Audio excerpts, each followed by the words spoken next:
Oke, assalamualaikum warahmatullahi wabarakatuh. Jadi untuk materi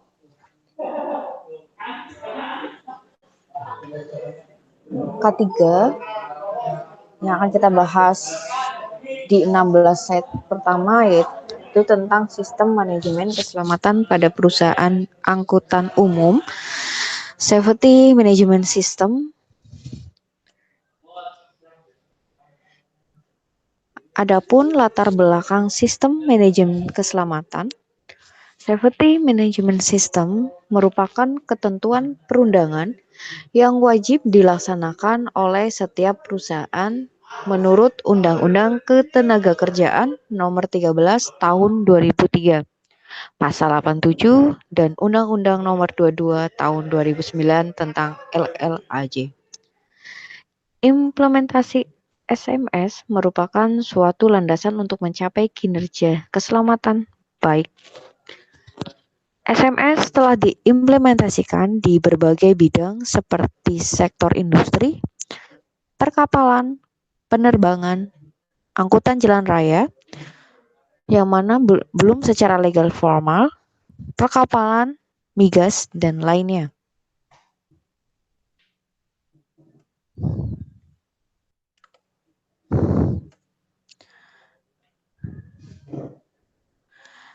Sistem manajemen keselamatan angkutan di berbagai negara telah mengembangkan dan menerapkan sistem manajemen untuk perusahaan jasa angkutan.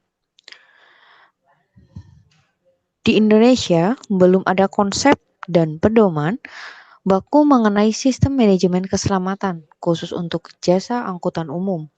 Beberapa perusahaan angkutan menerapkan sistem manajemen SMK 3 yang berkaitan dengan keselamatan ketenaga kerja belum mencakup tata kelola keselamatan pelayanan angkutan umum secara menyeluruh. Walaupun legalitasnya sudah ada, yaitu seperti Undang-Undang Nomor 1 Tahun 1970 tentang Keselamatan Kerja, Undang-Undang Nomor 13 Tahun 2003 tentang Ketenagakerjaan, Undang-Undang Nomor 22 Tahun 2009 tentang Lalu Lintas dan Angkutan Jalan, Peraturan Pemerintah Nomor 37 Tahun 2017 tentang Keselamatan Lalu Lintas dan Angkutan Jalan Pasal 34. Peraturan Menteri Perhubungan Republik Indonesia Nomor PM 85 Tahun 2018 tentang Sistem Manajemen Keselamatan Perusahaan Angkutan Umum.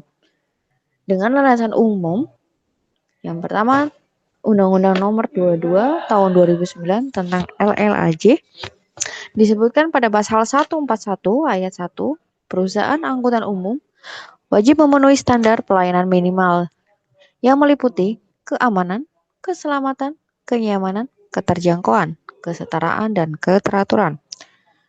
Pasal 203 ayat 1 menyatakan bahwa pemerintah bertanggung jawab atas keterjaminnya keselamatan lalu lintas dan angkutan jalan. Sedangkan pasal 204 ayat 1 menyebutkan bahwa perusahaan angkutan umum wajib membuat, melaksanakan, dan menyempurnakan sistem manajemen keselamatan dengan berpedoman pada rencana umum keselamatan lalu lintas dan angkutan jalan.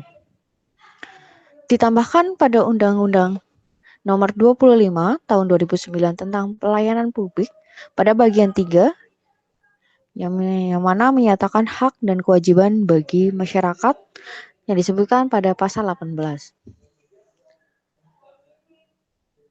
Dengan dasar hukum yang ada, seperti pada Undang-Undang Nomor 13 Tahun 2003 tentang Ketenagakerjaan Pasal 86, berbunyi, setiap pekerja atau buruh mempunyai hak untuk memperoleh perlindungan atas keselamatan dan kesehatan kerja. Untuk melindungi keselamatan pekerja atau buruh guna mewujudkan produktivitas kerja yang optimal, diselenggarakan upaya keselamatan dan kesehatan kerja. Pasal 87 disebutkan bahwa setiap perusahaan wajib menerapkan sistem manajemen keselamatan dan kesehatan kerja yang diintegrasi dengan sistem manajemen perusahaan. Pengertian sistem manajemen keselamatan atau SMK. SMK adalah proses yang komprehensif dan terkoordinasi yang didesain untuk mengendalikan secara langsung sumber daya untuk mengoptimalkan keselamatan.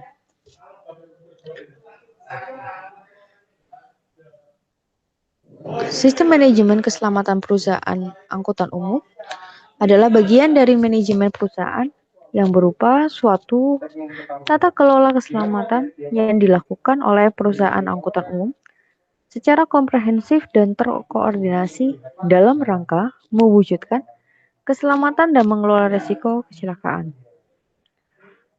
Bagian dari manajemen perusahaan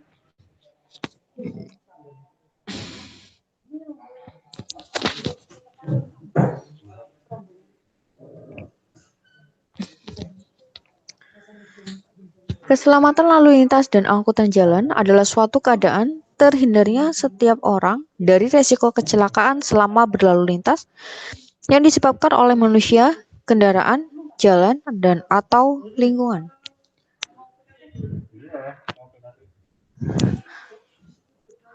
Profesor James Harrison dari University of Manchester menyatakan bahwa pengelolaan keselamatan tidak mudah. Management safety is like fighting a guerrilla war in which there are no final victory. Mengelola keselamatan adalah seperti memerangi peperangan gerilya di mana tidak ada kemenangan di akhirnya. It's a never-ending struggle to identify and eliminate or control hazard. Ini adalah perjuangan tanpa akhir untuk mengidentifikasi dan menghilangkan atau mengendalikan bahaya. Mengapa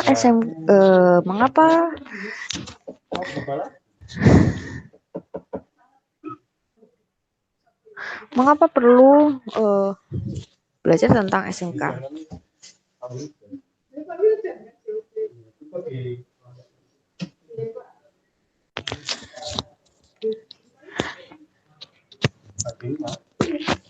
Dapat dilihat pada slide berikut, yaitu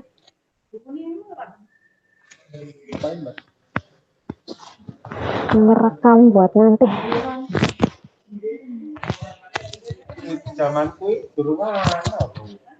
Karena bendera itu zaman tak Generally accepted that the most accident result from human error. This human error indicated careless or incompetence on the job, but that would be not accurate. The human is only the last link in a chain that leads to the accident.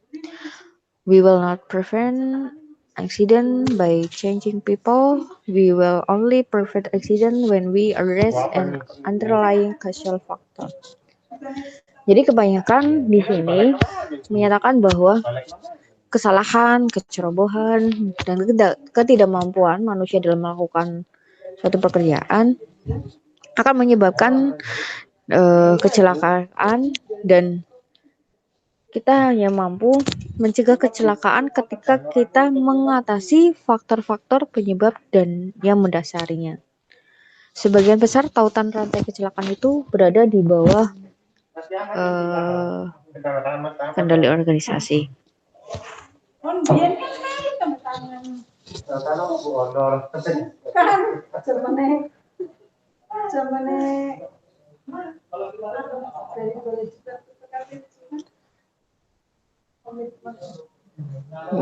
Kalau kita lihat dari runtun skemanya seperti ini, ya kita tahu bahwa ketika ada kepemimpinan dan mempunyai akuntabilitas, maka akan dilakukan evaluasi dan manajemen risiko dengan kebijakan terhadap komunikasinya, perencanaan dan implementasi, sehingga terdapat monitoring dan pengukurannya. Artinya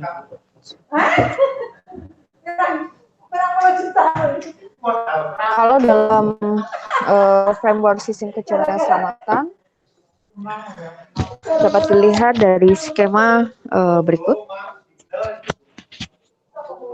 Dan sistem manajemen keselamatan dalam UU nomor 22 tahun 2009 dan RUU 2011 sampai 2003 menyatakan bahwa pasal 204 ayat 1 nomor 2 Undang-Undang nomor 22 tahun 2009 adalah perusahaan angkutan umum wajib membuat dan melaksanakan dan menyempurnakan SNK dengan berpedoman pada RUNK lalu lintas dan angkutan jalan. Dalam RUNK, SNK merupakan bagian dari pilar 1 atau manajemen keselamatan diarahkan bagi pengusaha angkutan umum yang berkeselamatan. Target RUNK, turunkan fatalitas korban. Implementasi SNK ditunjukkan untuk menurunkan fatalitas korban kecelakaan yang melibatkan bus dan angkutan umum. Nah, di sini yang paling susah ketika akan diterapkan di Indonesia. Kita tahu bahwa para pengusaha angkutan umum lebih mengedepankan dari pendapatan atau penghasilan angkutan umumnya supaya mampu, terutama di darat ya, terutama di darat untuk menghasilkan keuntungan yang sebenarnya.